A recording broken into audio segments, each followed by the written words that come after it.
Hello ಸ್ನೇಹಿತರೆ, good morning. Welcome back to my channel. ಈಗ ಸಾನುಗೆ ತಿಂಡಿ ಮಾಡ್ತಾ ಇದ್ದೀನಿ ಸ್ನೇಹಿತರೆ. ಇವತ್ತಿನ ತಿಂಡಿ ಸ್ಪೆಷಲ್ ಪಾಸ್ತಾ ಮಾಡಿ ನಾನು ಸುಮಾರು ದಿನಗಳೇ ಆಯ್ತು. ನಾನು ಅವಳಿಗೆ ಅಂತ ಮಾಡೋದಿಲ್ಲ, ಮಾಡಿದ್ರೆ ನಮಗೂ ಆಗ್ಬೇಕು ಆ ರೀತಿಯಲ್ಲೇನೆ ಮಾಡೋದು. ಅವಳಿಗೊಂದು ತಿಂಡಿ, ನಮಗೊಂದು ತಿಂಡಿ, ಆ ಥರ ನಾನು ಯಾವತ್ತೂ ಮಾಡಕ್ ಹೋಗೋದಿಲ್ಲ. Because it takes my extra time.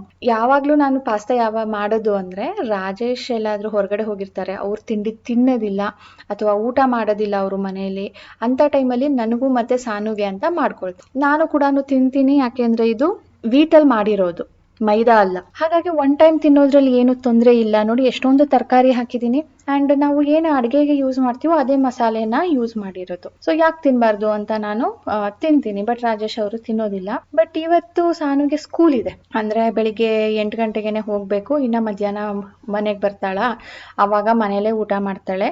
ಮತ್ತೆ ಮಧ್ಯಾಹ್ನ ಒಂದು 2:30-3 ಗಂಟೆ ಅಷ್ಟೊತ್ತಿಗೆ ಮತ್ತೆ ಊಟ ಮಾಡ್ತಾಳೆ. ಅದಕ್ಕೆ ಇವತ್ತು ಸರಿ ಪಾಸ್ತಾ ಮಾಡಿ ಬಾಕ್ಸ್ಗೆ ಹಾಕೋಣ, ಅವಳು ಬರೋ ತನಕ ಪ್ರಾಪರ್ ತಿಂಡಿ ಮಾಡಿರೋಣ. ಇಲ್ಲ ಅಂದರೆ ಇವಾಗಲೂ ಅದೇ ತಿನ್ನಬೇಕು, ಬಂದ ಮೇಲೂ ಅದೇ ತಿನ್ನಬೇಕು, ಬೇಡ ಬಿಡು ಇವತ್ತೊಂದಿನ ಚೇಂಜ್ ಇರಲಿ ಅಂದ್ಬಿಟ್ಟು ಪಾಸ್ತಾ ಮಾಡ್ತಾ ಇದ್ದೀನಿ. ಪಾಸ್ತಾ ಅವಳ ಫ್ರೆಂಡ್ಸ್ಗೂ ಕೂಡ ತುಂಬಾ ಇಷ್ಟ, ಅದಕ್ಕೆ ಸ್ವಲ್ಪ ಜಾಸ್ತಿ ಪ್ರಮಾಣದಲ್ಲೇ ಮಾಡ್ತಾ ಇದ್ದೀನಿ. ನನಗೆ ಸ್ವಲ್ಪ ಟೇಸ್ಟ್ಗೆ ಅಂತ ಮಾಡ್ಕೊಳ್ತಾ ಇದ್ದೀನಿ.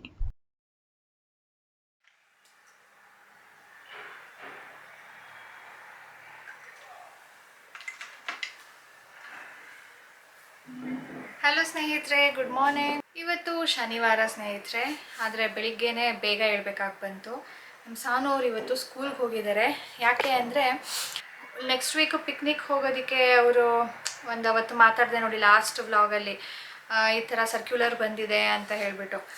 ಸೊ ಅವತ್ತೊಂದು ದಿನ ಹೋಲ್ ಡೇ ಅವರು ಹೊರಗಡೆ ಇರ್ತಾರೆ, ಸ್ಕೂಲ್ ಅಟೆಂಡ್ ಮಾಡೋದಿಲ್ವಾ, ಅದಕ್ಕೆ ಪೋರ್ಷನ್ ಕಂಪ್ಲೀಟ್ ಆಗೋದಿಲ್ಲ ಅಂತ ಹೇಳಿಬಿಟ್ಟು ಈ ಶನಿವಾರ ಮಾಡಿದ್ದಾರೆ. ಅಯ್ಯೋ, ಇವ್ರು ಹೋಗೋದು ಸಾಕು, ನನಗೆ ಈ ಥರ ಶನಿವಾರ ಮಾಡೋದು ಸಾಕು ಅನ್ನಿಸ್ಬಿಡುತ್ತೆ. ಹೋದ ವಾರನೂ ಯಾವಾಗ ಈ ಸಂಕ್ರಾಂತಿ ಹಬ್ಬಕ್ಕೆ ರಜಾ ಕೊಡ್ತಿದ್ರಲ್ವ, ಅದಕ್ಕೆ ಅದ್ರ ಮುಂಚಿನ ಸ್ಯಾಟರ್ಡೆ ಕೂಡ ಮಾಡಿದರು ಸ್ಕೂಲು, ಹಾಫ್ ಡೇ ಸ್ಕೂಲ್ ಮಾಡಿದರು. ಸರಿ ಮಾಡೋದು ಮಾಡ್ತಾರೆ, ಫುಲ್ ಡೇ ಆದರೂ ಮಾಡ್ತಾರಾ? ಅದೂ ಇಲ್ಲ. ಬೆಳಿಗ್ಗೆ 8 ಗಂಟೆಗೆ ಅಲ್ಲಿ ಹೋಗಿ ಬಿಟ್ಟು ಬರಬೇಕು, ಮತ್ತೆ ಇನ್ನು 12:30 ಅಷ್ಟೊತ್ತಿಗೆಲ್ಲನೂ ಹೋಗಬೇಕು. ಸೊ ಆ ಗ್ಯಾಪ್ ತುಂಬಾ ಕಡಿಮೆ ಆಗಿಬಿಡುತ್ತೆ. ನನಗೆ ಕೆಲಸಗಳೇ ಮೂವ್ ಆಗೋದಿಲ್ಲ. ಯಾವುದಾದ್ರೂ ಒಂದು ಮುಗಿಸಿರ್ತೀನಿ, ಇನ್ನೊಂದು ತೊಗೊಳ್ಳೋಣ ಅನ್ನೋ ಅಷ್ಟೊತ್ತಿಗೆ ಹೋಗಿ ಕರ್ಕೊಂಡು ಬರಬೇಕು, ಆ ಥರ ಆಗಿಬಿಡುತ್ತೆ. ಈ ಥರ ಎಲ್ಲ ಹೇಳಿದಾಗ ನೀವು ಹೇಳ್ತೀರಾ ಬಸ್ಗೆ ಯಾಕೆ ಹಾಕೋದಿಲ್ಲ ಅಂತ. ಆ್ಯಕ್ಚುಲಿ ಬಸ್ಸು ನಾವು 2 ರೀಸನ್ಸ್ಗೆ ಹಾಕ್ತಾಯಿಲ್ಲ. ಒಂದು, ನನಗೆ ಮೊದಲಿಂದನೂ ಬಸ್ಸಲ್ಲಿ ಹಾಕೋದು ನನಗೆ ಅಷ್ಟೊಂದು ಇಷ್ಟ ಇಲ್ಲ. ಅಂದರೆ ಸೇಫ್ಟಿ, ಸೆಕ್ಯೂರಿಟಿ ಆ ಥರ ಎಲ್ಲ ಯೋಚನೆ ಮಾಡಿದಾಗ. ಎರಡನೇದು, ಓಕೆ ಟ್ರಸ್ಟಬಲ್ಲು, ಇಲ್ಲಿ ತುಂಬ ವರ್ಷದಿಂದನೂ ಕಳ್ಸೋರಿದ್ದಾರೆ, ಅವ್ರನ್ನ ಕೇಳಿಬಿಟ್ಟು ಏನಾದರೂ ಮಾಡೋಣ ಅಂತ ಯೋಚನೆ ಮಾಡಿದ್ರೂ, ಸೆಕೆಂಡ್ ಥಾಟ್ ಕೊಟ್ಟರು ಬಸ್ಸು ತುಂಬ ಬೇಗ ನಮ್ಮ ಮನೆ ಹತ್ರ ಬರುತ್ತೆ. ಲೈಕ್ ಇವಳೀಗ 7:40ಗೆ ಹೊರಡ್ತಾಳೆ ಅಂದರೆ ಆ ಬಸ್ಸು 7:15ಗೆಲ್ಲನೂ ಬಂದುಬಿಡುತ್ತೆ. ಸೊ ಹಾಫ್ ಆನ್ ಅವರ್ ಮುಂಚೆ. ಸೊ ಅವಳು ಬೇಗ ಹೇಳಬೇಕು, ನಾನು ಬೇಗ ಹೇಳಬೇಕು, ಅದು ನನಗೆ ಸ್ವಲ್ಪ ಕಷ್ಟ ಅಂತ ಅನಿಸುತ್ತೆ. ಸಮ್ಮರಲ್ಲಿ ಏನೂ ಅನಿಸೋದಿಲ್ಲ, ಆದರೆ ಈ ಚಳಿಗಾಲದಲ್ಲಿ ಕತ್ಲೆನೇ ಇರುತ್ತೆ, ಇಷ್ಟು ಬೇಗ ಹೇಳ್ಬೇಕಲ್ಲಪ್ಪ ಅಂತ ಅನಿಸುತ್ತೆ. ಆ ರೀಸನ್ಗೆ ನಾನು ಬಸ್ಗೆ ಹಾಕ್ತಾ ಇಲ್ಲ. ಸೊ ಈ 2 ಮೇನ್ ರೀಸನ್ನು. ಒಂದನೇದು ಹೇಳಿದ್ನಲ್ಲ, ಅದು ನನಗೆ ಫಸ್ಟ್ ಪ್ರಯಾರಿಟಿ.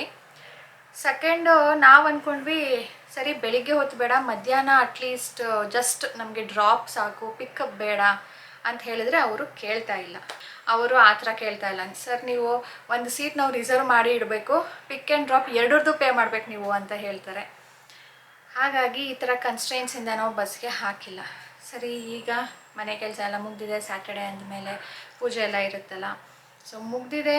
ಈಗ ತಿಂಡಿ ಮಾಡಬೇಕು, ಬನ್ನಿ. ಸೊ ಇವತ್ತು ನಮ್ಮ ದಿನ ಹೇಗೋಗುತ್ತೆ ನೋಡೋಣ.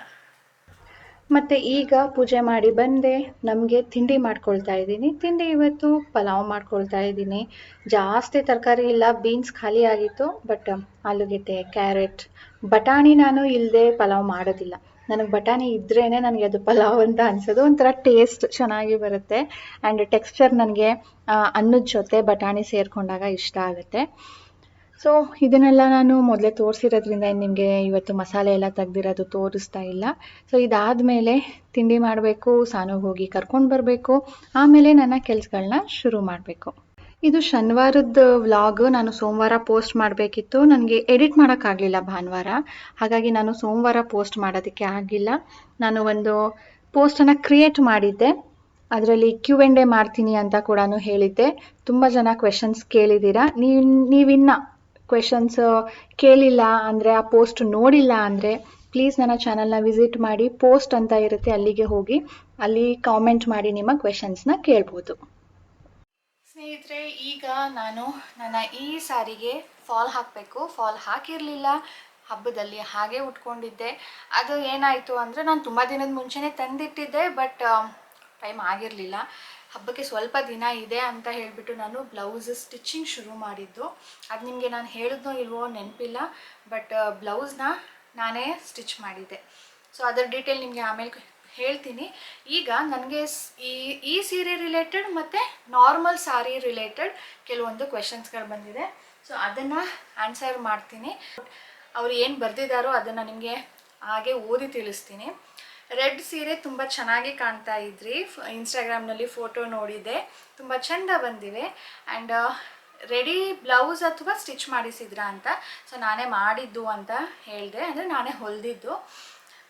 ದುಬಾರಿ ಸೀರೆ ಉಟ್ಕೊಂಡು ಹೇಗೆ ಮ್ಯಾನೇಜ್ ಮಾಡ್ತೀರಾ ಅಂದರೆ, ಮದುವೆ ಮನೆ ಯಾವುದಾದ್ರೂ ಫಂಕ್ಷನ್ಗೆ ಹೋದಾಗ ವಾಶ್ರೂಮ್ಗೆ ಹೋಗೋ ಪ್ರಸಂಗ ಬಂದಿರುತ್ತೆ, ಆಗ ಹೇಗೆ ಮೇಂಟೈನ್ ಮಾಡ್ತೀರಾ ಅಂತ. ತುಂಬ ಕಷ್ಟ. ಈ ಸೀರೆ ಉಟ್ಕೊಂಡಿರೋರ್ಗೇ ಗೊತ್ತು ಇದ್ರ ಕಷ್ಟ ಏನು ಅಂತ. ಸೊ ಲಾಸ್ಟಲ್ಲಿ ಬರ್ದಿದ್ದಾರೆ, ಈ ಪ್ರಶ್ನೆ ನಿಮಗೆ ಸಿಲ್ಲಿ ಅಥವಾ ತಮಾಷೆ ಅನ್ನಿಸ್ಬೋದು, ಆದರೆ ಕೆಲವೊಬ್ಬರಿಗೆ ಸೀರೆ ಉಟ್ಕೊಂಡಾಗ ನರ್ವಸ್ ಆಗುವುದುಂಟು, ಅದಕ್ಕೆ ಕೇಳಿದೆ ಅಂತ. ಇದು ಕೇಳಿರೋದು ನೀತಾ ಅವರು. ಹೊಸದಾಗಿ ಯಾರಾದರೂ ಸೀರೆ ಉಟ್ಕೊಳ್ಬೇಕು ಅನ್ನೋ ಟೈಮಲ್ಲಿ ಕೂಡ ಅವ್ರಿಗೆ ಆ ಥರ ಯೋಚನೆ ಬರ್ಬೋದು. ಹೊಸದಾಗಿ ಯಾತಕ್ಕಪ್ಪ, ರೆಗ್ಯುಲರ್ ಆಗಿ ಸೀರೆ ಉಟ್ಕೊಳ್ತೀವಿ ಅಂದರೂ ಕೂಡ ಇವ್ರು ಕೇಳಿರೋ ಕ್ವೆಶ್ಚನ್ ಅಂತೂ ಎಲ್ಲರಿಗೂ ಅದು ಟೆನ್ಷನ್ನೇ. ಸೊ ಈಗ ಫಾರ್ ಎಕ್ಸಾಂಪಲ್ ಅವರು ಏನು ಕೇಳಿದ್ದು, ದುಬಾರಿ ಸೀರೆ ಉಟ್ಕೊಂಡಾಗ ಹೇಗೆ ಮ್ಯಾನೇಜ್ ಮಾಡ್ತೀರಾ ಅಂತ. ಎಸ್ಪೆಷಲಿ ನಾನು ಮದುವೆಗಳಿಗೆ ಹೋದಾಗ ಸೀರೆ, ದುಬಾರಿ ಸೀರೆ ಅಥವಾ ರೇಷ್ಮೆ ಸೀರೆ, ವರ್ಕ್ ಸ್ಯಾರಿನೇ ಆಗಿರ್ಬೋದು, ಕಾಸ್ಟ್ಲಿ ಇದು ಉಟ್ಕೊಳ್ಳೇಬೇಕಾಗುತ್ತೆ. ಯಾಕಂದರೆ ನಾವು ತೊಗೊಳ್ಳೋದೇ ಫಂಕ್ಷನ್ಸ್ಗಳಿಗೆ ಹೋದಾಗ ಉಟ್ಕೊಳ್ಳೋದಕ್ಕೆ ಅಂತ. ಸೊ ಅಲ್ಲಿ ಹೋದಾಗ ಊಟ ಮಾಡ್ತೀವಿ, ಕೂತ್ಕೊಳ್ತೀವಿ, ಹೇಳ್ತೀವಿ, ಅಕ್ಷತೆ ಕಾಳು ಅದರಲ್ಲಿ ಅರಿಶಿನ ಇರುತ್ತೆ, ಅದೇನಾದರೂ ಸೀರೆಗೆ ತಗಲಿದ್ರೆ ಆ ಕಲೆ ಅಂತೂ ಹೋಗೋದಿಲ್ಲ. ಸೊ ಊಟ ಮಾಡಬೇಕಾದ್ರೆ ತಗ್ಲೋದು, ಅಥವಾ ನಾವು ಊಟ ಮಾಡಬೇಕಾದ್ರೆ ಬೀಳಿಸ್ಕೊಳ್ಳಿಲ್ಲ ಅಂದ್ರೂ ಮೊದಲೇ ಯಾರೋ ಚೇರ್ ಮೇಲೆ ಬೀಳಿಸ್ಬಿಟ್ಟಿರ್ತಾರೆ, ನೋಡ್ಕೊಳ್ದೆ ಕೂತ್ಕೊಂಡು ಬಿಡ್ತೀವಿ. ಆ ಥರ ಎಲ್ಲ ಚಾನ್ಸಸ್ ಅಂತೂ ತುಂಬಾ ಇದೆ. ಸೊ ನಾನೇನಪ್ಪ ಮಾಡ್ತೀನಿ ಅಂದರೆ, ಆದಷ್ಟು ಕೇರ್ಫುಲ್ಲಾಗಿರಬೇಕು ಅಂತ ಕೂತ್ಕೊಳ್ಳೋ ಕಡೆ ಎಲ್ಲನೂ ಚೇರೆಲ್ಲ ನೋಡಿ ಕೂತ್ಕೊಳ್ತೀನಿ.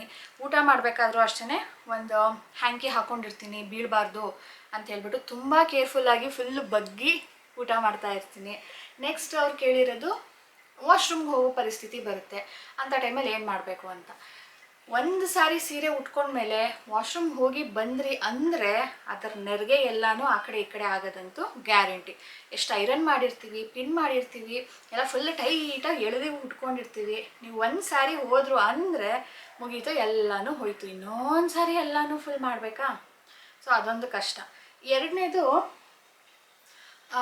ವಾಶ್ರೂಮ್ಗೆ ಹೋದಾಗ ಈ ಥರ ಏನಾದರೂ ಪೆಟಿಕೋಟ್ಸ್ ಯೂಸ್ ಮಾಡಿದ್ರೆ, ಲೈಕ್ ಶೇಪ್ ವೇರ್ ಬರುತ್ತಲ್ವಾ, ಯಾಕೆಂದರೆ ಶೇಪ್ ಚೆನ್ನಾಗಿ ಕೂರುತ್ತೆ ಅಂತ ಹೇಳಿಬಿಟ್ಟು ಕಾಟನ್ ಸ್ಯಾರಿಗೆಲ್ಲ ಉಟ್ಕೊಳ್ಳಲ್ಲ, ಯಾಕಂದರೆ ಅದು ಹರಡ್ಕೊಳ್ಳುತ್ತೆ, ನಾವು ಎಷ್ಟೇ ಸರಿಯಾಗಿ ಉಟ್ಕೊಂಡಿದ್ರು ಹರಡ್ಕೊಳ್ಳುತ್ತೆ.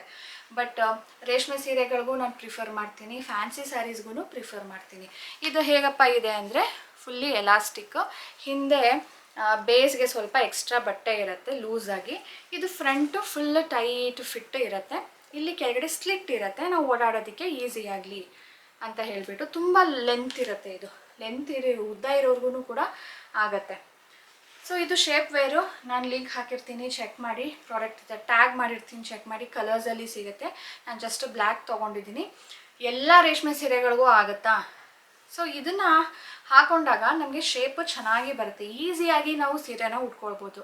ಆದರೆ ವಾಶ್ರೂಮ್ಗೆ ಹೋದರೆ ಇದು ಫುಲ್ ಟೈಟ್ ನೋಡಿ, ಸಖತ್ ಕಷ್ಟ. So how I do is, ಸೀರೆ ಉಟ್ಕೊಳ್ಳೋ ಮುಂಚೆನೇ ವಾಶ್ರೂಮ್ ಯೂಸ್ ಮಾಡಿ ಬರಬೇಕು. ಮತ್ತು ಅಲ್ಲಿ ಹೋಗಿದ ಕಡೆ ನಾನು ಎಲ್ಲೂ ಯೂಸ್ ಮಾಡೋದಿಲ್ಲ, ಯಾಕಂದರೆ ಮೊದಲೇ ನನಗೆ ಹೈಜೀನು ಇನ್ಫೆಕ್ಷನ್ ಆಗುತ್ತೆ ಅಂತ ಎಲ್ಲೂ ಯೂಸ್ ಮಾಡೋದಿಲ್ಲ. ಸೊ ಮನೆಗೆ ಬಂದ ಮೇಲೇ ಮತ್ತೆ ಯೂಸ್ ಮಾಡೋದು. ನಾವು ಹೋದರೆ ಜಸ್ಟ್ ರಿಸೆಪ್ಷನ್ ಅಟೆಂಡ್ ಮಾಡ್ತೀವಿ, ಊಟ ಮಾಡ್ತೀವಿ, ಬಂದಿರ್ತೀವಿ. ಸೊ 4-5 ಅವರು ಮ್ಯಾಕ್ಸ್. ಸೊ ಅಷ್ಟರಲ್ಲಿ ನಾವು ಮ್ಯಾನೇಜ್ ಮಾಡ್ಬೋದು. ಈ ಥರ ನಾನು ಮ್ಯಾನೇಜ್ ಮಾಡ್ತೀನಿ ಸ್ನೇಹಿತರೆ. ಮತ್ತಷ್ಟು ಕ್ವೆಶನ್ಗಳಿದೆ, ಬನ್ನಿ ಇದಕ್ಕೆ ಫಾಲ್ ಹಾಕಬೇಕಲ್ಲ, ಹಾಕ್ತಾ ಮಾತಾಡೋಣ.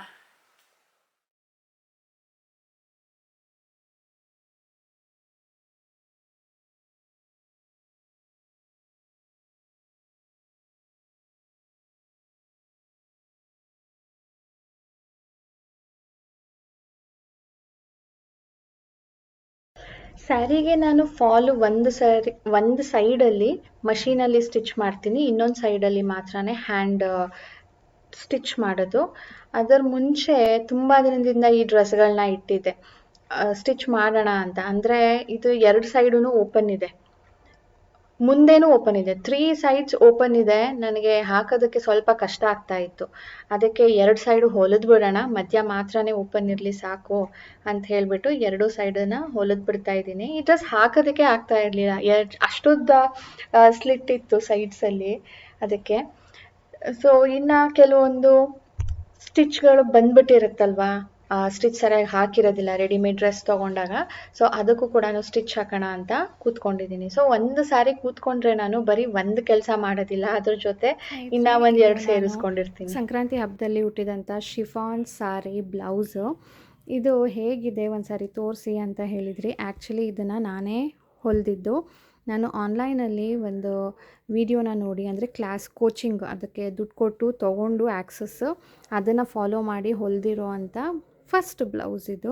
ಇದಕ್ಕೆ ಪ್ಯಾಕ್ ನೆಕ್ ಅಥವಾ ಜಿವಿಲ್ ನೆಕ್ ಅಂತ ಹೇಳ್ತಾರೆ, ಅಂದರೆ ನಮ್ಮ ನೆಕ್ಗೆ ಕರೆಕ್ಟಾಗಿ ಕೂರತ್ತೆ ಇದು. ಸೊ ಇದನ್ನು ಜಿವಿಲ್ ನೆಕ್, ಲೈಕ್ ನೆಕ್ಲೆಸ್ ಹಾಕ್ತೀವಲ್ವ ಹಿಂಗೆ, ಆ ಥರ ಇದು ಇರೋದು. ಸೊ ಇದಕ್ಕೆ ಪ್ಯಾಕ್ ನೆಕ್ ಅಂತ ಹೇಳೋದು. ಇದು ನನಗೆ ಎಷ್ಟು ಎಲ್ಬೋ ತನಕನೂ ಉದ್ದಕ್ಕೆ ನಾನೇ ಹೊಲ್ಕೊಂಡಿದ್ದೀನಿ. ನನಗೆ ಇದು ಎಷ್ಟು ಉದ್ದ ಬೇಕೋ ಅಷ್ಟುದ್ದಕ್ಕೆ. ಇದು ಪ್ರಿನ್ಸೆಸ್ ಕಟ್, ಇಲ್ಲಿ ನೋಡಿ ಒಂದು ಕಟ್ ಬರುತ್ತೆ ಇಲ್ಲಿ.